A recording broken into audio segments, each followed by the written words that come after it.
Holy macaroni, was this episode shockingly phenomenal. I love this one much more than I expected, because it was supremely well written, perfectly acted, and made a mark that lasted forever. By George, is this one legendary. I'd say it's almost Maple Street levels of excellent. But what's it about? Well, in this tale, we follow, you know it, a man dubbed Walter Jameson, who is a popular history professor everyone at his university idolizes, because he is very talented at giving great history lectures, even to those who are bored by the topics. He is so good that it almost seems as if he personally lived through historical events firsthand. I wonder.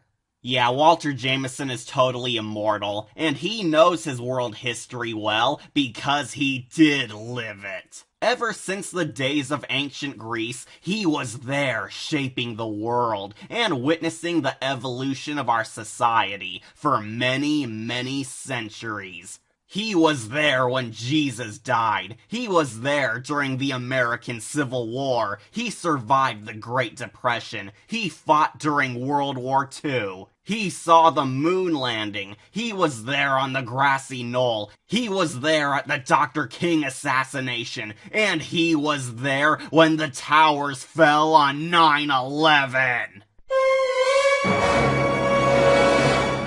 The date is Tuesday, September 11th. Sherman was drunk with victory. He himself started the awful fires. The fires that destroyed that great citadel of grace and beauty. I knew it! However, Walter has grown tired of his everlasting immortality and is left unsure if he even likes living forever now. As Walter explains to his best friend / coworker at the college, Professor Kitteridge, he explains how he got his powers and soon grew tired of having them for all these years. Walter used to be a test subject meant to become the first immortal being when an alchemist administered his experimental Fountain of Youth serum on him. As you can tell, it was a total success, but it came with a few devastating consequences, like buying from Amazon. While Walter lived long and prospered, he had to lose everyone and everything around him, thanks to the sands of time. He's married several wives, had multiple children, and many good buddies, but alas, they couldn't last forever. He's watched so many people he loved grow old and die, while he always stayed the same. Walter realizes that he's alone, and is destined to lose everyone and everything he's held dear to him, since nothing can last forever like him. Wow. Goosebumps, man. I got 'em. All the R.L. Stine books.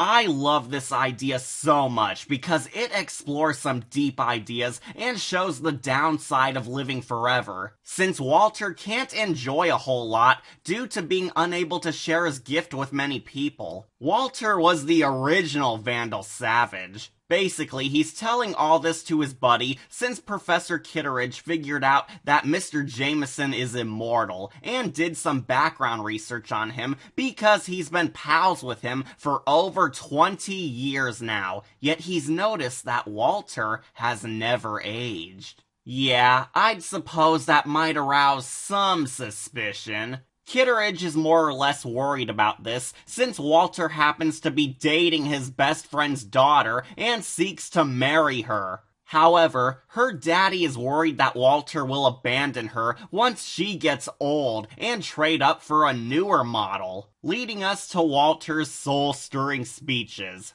While this is happening, there's a crazy old lady stalking Walter Jameson, revealing that she was once one of his many ex-wives he left behind, craving revenge on him for using her, and starting a new marriage all over again with another foolish girl like her. I like how it's never quite said if Walter's crazy ex-wife is doing this for her own revenge, or if she's trying to save his new girlfriend and other unsuspecting women for the greater good. The greater good. It's an interesting style of character writing. Tommy, it's rough. You can't go on hurting people. The vexed ex soon murders Walter Jameson for revenge and flees, delivering a painful lesson on how even with all this power, his past could still catch up with him. Unfortunately, Walter could never die of aging, but he could die from bodily harm or serious injury. When shot dead, he loses his powers and rapidly ages into dust, Indiana Jones style.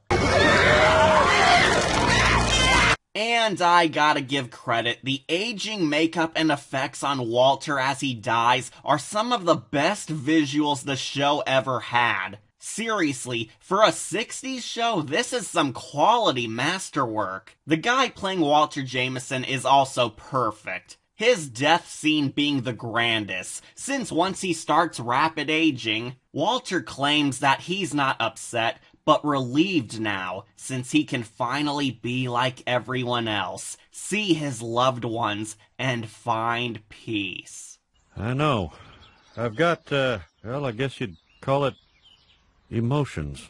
And the episode concludes with Walter literally left as nothing but dust in the wind. Long Live Walter Jameson is a fantastic tragedy of how a person who could have everything remains alone and never truly found happiness in all his time. A person who thought his past never mattered ends up confronted by it and had to learn a harsh lesson himself, courtesy of The Twilight Zone. I cannot recommend this tale enough, since it amazed me with its gripping writing, great acting, and unique morals. All I will say is that I'm giving this tale a gold skull and a perfect 10 out of 10 score. This story blew me away with how grand it was, since much like the franchise itself, Long Live Walter Jameson is a jewel that'll always remain a timeless legend.